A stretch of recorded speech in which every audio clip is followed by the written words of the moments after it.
Assalamualaikum warahmatullahi wabarakatuh. Perkenalkan, nama saya Syarif Syifa Ahmad. Saya siswa SD ITE Rafah dari kelas 5A. Baginda Nabi besar Muhammad SAW lahir di kota Mekah pada hari Senin tanggal 12 Rabiul Awal pada tahun 571 Masehi atau disebut juga dengan tahun gajah. Ayah beliau bernama Abdullah bin Abdul Muthalib dan ibunda beliau bernama Aminah binti Wahab. Namun pada saat masih dalam kandungan sang ibu, baginda Nabi besar Muhammad SAW sudah menjadi anak yatim karena sang ayah wafat pada saat ingin menuju ke negeri Syam dan dimakamkan di kota Madinah. Zaman sebelum baginda Nabi besar Muhammad SAW lahir disebut juga dengan zaman jahiliyah, karena pada saat itu kebanyakan masyarakatnya menyembah berhala, berjudi, dan senang bermabuk-mabukan dan melakukan hal-hal tercela lainnya. Berita kelahiran baginda Nabi besar Muhammad SAW ini menjadi kabar gembira bagi seluruh penghuni langit dan bumi, karena Nabi Muhammad SAW menjadi rahmat bagi seluruh alam. Hal ini sesuai dengan surah Al-Anbiya ayat 107 yang berbunyi, Bismillahirrahmanirrahim.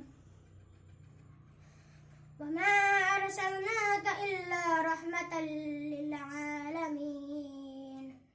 Dan tidaklah kami mengutus engkau Muhammad melainkan untuk menjadi rahmat bagi seluruh alam. Dan pada saat kelahiran baginda Nabi besar Muhammad SAW, ada kejadian-kejadian yang menakjubkan yang mengiringi kelahiran baginda Nabi besar Muhammad SAW. Di antaranya yaitu adalah tepat pada 50 hari sebelum baginda Nabi besar Muhammad SAW lahir, terjadi penyerangan oleh pasukan bergajah yang dipimpin Raja Abraha dari Yaman. Penyerangan ini disebabkan oleh Raja Abraha iri dengan bangunan Ka'bah yang ramai dikunjungi. Padahal bangunan Ka'bah ini lebih kuno daripada bangunan katedral yang dibangunnya dengan mewah dan megah. Namun orang-orang pun masih meminati bangunan Ka'bah yang sudah kuno ini.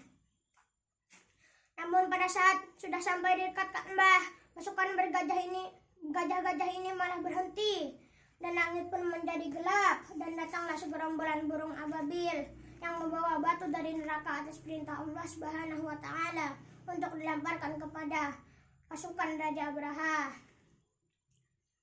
Hal ini sesuai dengan surah Al-Fil ayat 1-5. Selain itu, pada saat mengandung dan melahirkan baginda Nabi besar Muhammad SAW, Siti Aminah tidak merasakan sakit, tidak seperti pada ibu-ibu pada umumnya. Dan pada saat kelahiran baginda Nabi besar Muhammad SAW, ada cahaya yang menerangi kota Makkah sampai menerangi kerajaan Kisra yang berada di Busra. Cahaya tersebut berasal dari rumah Siti Aminah. Dan hal tersebut menjadi tanda bahwa sudah lahir seseorang yang mulia yang ditunggu-tunggu, yaitu baginda Nabi besar Muhammad SAW. Lalu sang kakek yang bernama Abdul Muthalib pun langsung bergegas ke rumah Siti Aminah dan melihat sang cucu. Sang cucu pun dilahirkan dalam keadaan sudah dihitan, gigi sudah tumbuh, dan tali pusat yang sudah tidak ada. Kemudian sang kakek pun memeluk sang cucu dan berkata, inilah yang akan menjadi rahmatan lil alamin, dan cucuku inilah yang akan menjadi nabi akhir zaman. Kemudian sang kakek pun mengajak sang cucu untuk berkeliling Ka'bah. Kemudian memberikan nama untuk sang cucu dengan nama Muhammad yang artinya terpuji. Selain itu, pada saat kelahiran baginda Nabi besar Muhammad SAW, jin dan setan tidak dapat mencuri berita langit. Jika mereka ingin mencuri berita langit, mereka akan dihadang oleh api yang jika mengenai mereka akan mati. Binatang setan tersebut akan mati. Lalu petinggi-petinggi mereka pun, yaitu iblis, menyuruh mereka berkumpul dan menyuruh mereka berpencar ke timur dan ke barat untuk mencari tahu apa penyebabnya. Lalu mereka pun sampai di kota Mekah. Di sana terdapat seorang bayi yang dikelilingi malaikat-malaikat, yaitu baginda Nabi besar Muhammad Sallallahu Alaihi Wasallam. Selain itu, pada saat kelahiran baginda Nabi besar Muhammad Sallallahu Alaihi Wasallam, api sesembahan orang Majusi pun padam. Padahal api-api tersebut tidak pernah padam selama beribu-ribu tahun. Dan pada saat kelahiran baginda Nabi besar Muhammad Sallallahu Alaihi Wasallam, berhala-berhala yang berada di dalam Ka'bah yang selama ini disembah pun bersujud kepada Allah Subhanahu wa Ta'ala. Dan pada saat kelahiran baginda Nabi besar Muhammad Sallallahu Alaihi Wasallam, burung-burung pun berkicau untuk menyampaikan salamnya. Dan pada saat kelahiran baginda Nabi besar Muhammad Sallallahu Alaihi Wasallam, air sungai Sawa pun kering. Sebelumnya sungai Sawa itu disebut juga dengan sungai keramat karena di sana terjadi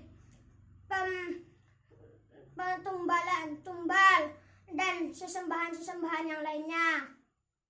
Lalu pada saat kelahiran baginda Nabi besar Muhammad Sallallahu Alaihi Wasallam, kerajaan Kisra pun runtuh dan 14 rantainya hancur. Dan pada saat kelahiran baginda Nabi besar Muhammad Sallallahu Alaihi Wasallam, sang kakek yaitu Abdul Muttalib mendengar suara dari dinding Ka'bah yang berbunyi, telah datang kebenaran Islam dan tidak akan memulai kebatilan dan tidak akan mengembalikan kekufuran. Masya Allah, begitu dahsyat kejadian-kejadian yang mengiringi kelahiran baginda Nabi besar Muhammad Sallallahu Alaihi Wasallam. Nabi Muhammad Sallallahu Alaihi Wasallam diutus oleh Allah Subhanahu wa Ta'ala untuk menyempurnakan akhlak manusia dan menjadi uswatun hasanah atau suri teladan yang baik. Hal ini sesuai dengan surah Al-Ahzab ayat 21 yang berbunyi, Bismillahirrahmanirrahim. Laqad kana lakum fi Rasulillahi uswatun hasanatun liman kana yarjullaha wal yawmal akhir wa dzakarallaha katsira. Sungguh telah ada pada diri Rasulullah itu suri teladan yang baik bagimu, yaitu bagi orang-orang yang mengharap rahmat Allah dan kedatangan hari kiamat, dan orang yang banyak mengingat Allah.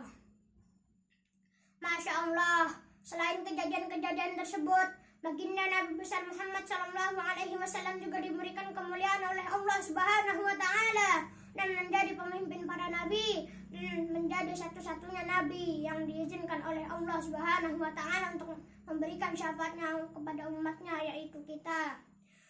Sebagai rasa cinta kita kepada baginda Nabi besar Muhammad Sallallahu Alaihi Wasallam, marilah kita bersalawat. Allahumma salli ala Sayyidina Muhammad. Allahumma salli wa sallim wa barik alaihi. Sekian dari saya. Terima kasih. Mohon maaf atas segala kesalahan.